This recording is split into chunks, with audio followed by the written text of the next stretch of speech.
I was helping my parents move when I found my own missing persons poster in their closet, so I called the number and discovered I'd been kidnapped as a baby. I was 22, home from college for winter break, when Mom asked me to clean out the upstairs closet. "Just throw away anything we don't need," she said, not meeting my eyes. Dad was conveniently at work, avoiding the emotional labor of packing their life away. Buried behind old Christmas decorations and moth-eaten sweaters, I found a shoebox wedged in the back corner. Inside were newspaper clippings, all yellowed with age. The headline made my blood freeze: 3-year-old boy missing from Portland Park. The photo showed a kid with my exact face, same crooked smile, same cowlick that still drives me crazy. The caption read, "Timothy Chen, age 3, disappeared during family picnic. Parents devastated. My name isn't Timothy. It's never been Timothy." My hands shook as I read the details. The boy had been playing near the duck pond when his real parents turned away for 30 seconds. When they looked back, he was gone. Police suspected abduction. The reward was $50,000. At the bottom of the box was a birth certificate for Timothy Chen, born the same day, same year as me. But my birth certificate said I was born in Ohio, not Oregon. I heard Mom coming up the stairs and quickly hid the box under my shirt. "Find anything interesting?"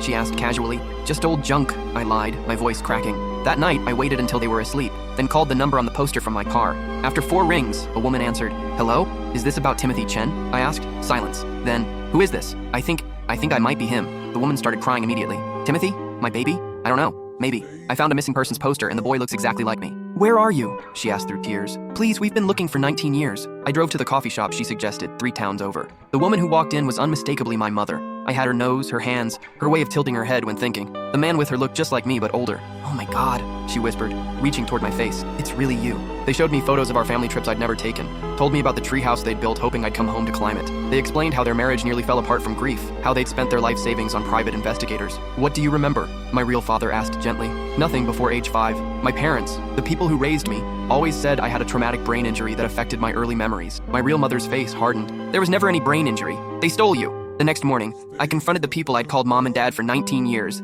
I threw the shoebox on the kitchen table. "Explain this." Dad's coffee mug slipped from his hands, shattering on the floor. "We can explain," Mom said quickly. "You kidnapped me. We saved you," Dad said desperately. "Your biological parents were drug addicts. You were neglected, malnourished. We gave you a better life." "Bullshit," I said, my voice deadly calm. "I met them yesterday. They're teachers. They've been searching for me for 19 years. Mom started crying. "We couldn't have children. When we saw you alone at that park, it felt like fate. You destroyed their lives, and mine. We love you," Dad pleaded. "You love the idea of me, the stolen version." I packed my things that afternoon. Before leaving, I called the FBI tip line and reported 2 people who'd been living under stolen identities for 20 years, because that's what they'd done. Changed their names, moved states, built new lives on the foundation of someone else's destroyed family. At my real parents' house, my house, I sat in the kitchen they kept exactly the same, hoping I'd remember the smell of my real mother's cooking. I don't remember those first 3 years, maybe I never will. But I remember the exact moment I stopped being their stolen son and became my real parents' found boy. My name is Timothy Chen, and I'm finally home.